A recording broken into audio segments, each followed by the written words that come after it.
Hi everybody and welcome back to my channel. It's Russell with Ink and Paper Blog. How are you doing today on this Wednesday? I hope you are doing very, very well.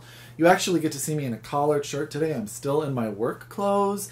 It is cold here, and now cold for me is 50 degrees. When I walk my dogs, it's like 38, and that to me is practically Arctic. I know that may not be cold for some of you, but I'm a California boy. So it is chilly, chilly, chilly here, but that's good because it's great reading weather. It gets dark early, lots of cuddle time with the pets and the husband, so it's good. I am coming today to do a tag video, but first I just wanted to show you guys something if you didn't have a chance to see it on my Instagram. Jesse Chaffee, who wrote Florence and Ecstasy, which is a book you guys know that I loved very much, and it will very well is in my top 10 of the year, sent me this lovely tote bag. Oops, let me see if I can get those handles out of the way. For Florence and the Ecstasy, and it has a quote, "This too could be life." And it is super adorable, and it's from Unnamed Press on the back, and I just wanted to say thank you to Jessie for sending it to me.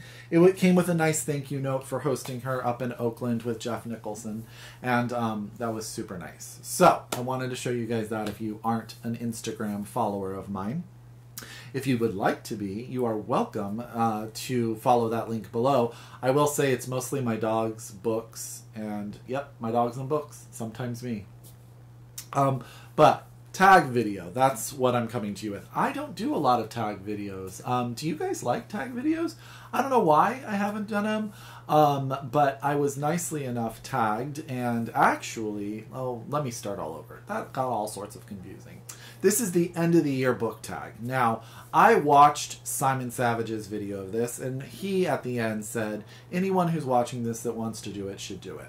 And I thought, you know what, it's a good tag, I'll probably do it. And then, nicely enough, I was tagged by Cass over at What Cass Reads. Now, Cass is a very, very new channel, so go give her some love. I will link her below, and I will link her video also below so that you can check her out. And it's a great video to get to know her and how she's going to run her channel. And she's really sweet, and she's got some really, really good summaries and articulate discussions of books. So please check her out, subscribe to her down below. And she tagged me in the video, and I was like, well, there you go. I just have to do this video. So here you go. There's only 5 or 6 questions, but interestingly enough, because of the reader that I am, they don't all apply to me, but I will try to explain that as we go along. Question number 1. Are there any books you started this year that you need to finish? Now, if you guys know anything about me, you know that I only read one book at a time, and I read it to completion. Unless I DNF a book, and then I'm clearly not going to go back to a book that I'm choosing not to finish. But I do have one book that I can kind of tell you about, and it's not that I didn't finish it. It's The Border of Paradise by Esme Weijun Wang. And I started this book just briefly, like a couple pages before I realized that I had a book club book to read. So I put it down, and I just didn't get back to picking it up, and I really wanted to. This is a novel about David Nowak. Now, David is a gentleman who his parents run a piano making factory, and they pass away and they leave him quite a fortune. He's got some, I don't know how to explain it, but he has some mental things that he's dealing with, and I don't know enough about it, and I'm trying not to get, but I know he has some mental health issues that he is working through, and he leaves the country and goes to Taiwan. Is it Taiwan? Taiwan. And he returns to the U.S. with Daisy, who is a Taiwanese woman that he is married to. And he winds up moving to Northern California and having 2 children. And this is the story of his 2 children dealing with sort of his crazy parents. Now, I will tell you, I've just started the book, and David is in a hotel room contemplating committing suicide. So that is sort of a very interesting place to start, knowing what we know about the book. So this is a book that I kind of started, but I do plan on finishing it. I'm actually reading it right now. I started it today, and that's The Border of Paradise by Esme Weijun Wang. Book number 2. Do you have an autumnal book to transition into the end of the year? I don't really, but I do have a book that's kind of in the cold session, cold feeling, sort of fall-y feeling, I guess, that I'm going to tell you about. It's a book I'm hoping to buddy read with Mercedes over at Mercy's Musings. We talked about it. And that is Midwinter by Fiona Melrose. Now, if you haven't already seen this book, it was longlisted for the Bailey's Prize. And this is the story of a father and son who have never dealt with the death of wife and mother. And things start to happen and they have to deal with that.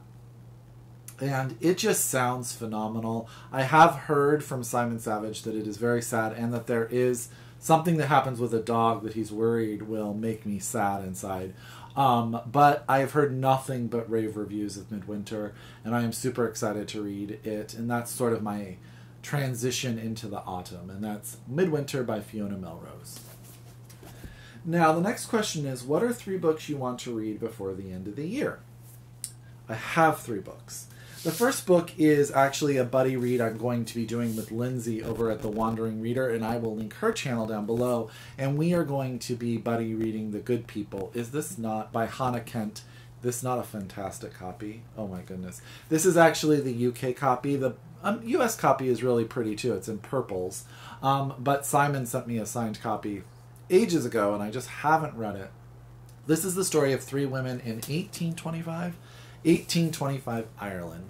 A woman comes to take care of her grandson after her father's died, and her husband's died, and his mom is already passed away, and he is sort of comatose, and she wants to find out what's wrong with him. There is a woman who moves to town, and I'm trying to remember. Just as things are starting to change, there's this rumor that the grandson is actually a changeling. And then there's an older woman who's sort of like the medicine woman of the town who gets involved in trying to heal this little boy. And it's a story of how all 3 of those women come together. And it's about folklore and faith and community, and I've heard amazing things. I loved Burial Rites by Hannah Kent, and I'm actually going to start reading this weekend with Lyndsay. So that's The Good People by Hannah Kent. The next book I want to read by the end of the year is A Line Made for Walking by Sara Baume. Now, if you guys haven't seen Simon's review of this book, you really need to do that. So I will try to remember to link all of this below. But this is the story of a young girl. Let's see. Her name is Frankie. She's an artist, and she's struggling. So she goes to a house that was owned by her grandmother, I believe, that's been vacant for some time, to deal with life, her own mental health issues, and also art school, which has been very difficult with her, for her. And I hear it has a lot to do with nature, with animals that she finds. She starts taking photos, and the art she creates, it has a lot to do with art. It has to do with finding yourself and dealing with difficult issues. And it just sounds like it's going to be one of those reads that really knocks me out. And that's A Line Made by Walking by Sara Baume. The last book I'm going to get to this year is for my virtual book club, and that is Jane Steele by Lyndsay Faye. Now, this is Joss over at Squibbles Reads' favorite book of all time. So, one, that's why I picked it up and why I'm making my book club read it. Shh, don't tell them. But this is sort of a play on Jane Eyre, and I love the front. It says, Jane Eyre gets a dose of Dexter. So it's super, I think it's going to be a super fun read. It's kind of got this play. Jane is a young woman who believes that, and she's an orphan, she believes she's the heir to her aunt. Her aunt passes away and someone else takes over the household. So Jane gets a job as a governess in that house, and mayhem ensues. It's like a Victorian sort of murder mystery sort of funness, and I'm super excited about it. And that's Jane Steele by Lyndsay Faye. Okay, is there a book you think can still shock you and become your favorite book of the year? I don't think so. I don't think anything is going to beat Sing Unburied Sing by Jesmyn Ward, which is very, very close in competition with Hunger by Roxane Gay. Probably my 1-2 reads of the year. I think that a lot of the books that I just mentioned may be very, very good, but they would have to be pretty fantastic to knock either of those 2 books out of the top 2 spots. And have you already started making plans for reading plans for 2018? Well, if you guys don't know, in 2018 I am going to be running the Around the World in 1,000 Pages book club, which starts January 1st with The Changeling by Victor Lavalle. And then we're going to read one book from each continent other than Antarctica. And the reason we're not doing Antarctica is I'm trying to focus on authors that are from countries, that live in countries, and hopefully write in the language of those countries, or a language that's predominantly spoken. I know a lot of countries, Australia for example, they speak English, so those books are going to be in English most of the time and not translated. But I really am trying to set books that are in those countries and with authors from those countries, and maybe do a lot of books in translation to kind of get myself and you guys who are joining in the book club to read some different stuff. So that's cool. I also think in 2018 I am going to try to read some more of what I'm calling the Women Who Inspire Me books. I am a huge Barbara Pym fan. There are a number of her books that I haven't read. I'd like to read some more of her. I'm going to try to read some more Mariel Sparks. Ooh, I have an itch. Hold on. I'm going to try to read some more May Sarton. I definitely want to read Chimamanda Ngozi Adichie. I'm going to read some more of her. I want to read some Helen Oyemi. I have all of her books and haven't read any of them. I'm going to really try to do this and read these women that I think are going to really alter who I am as a reader. So that's on the plan, along with the book club.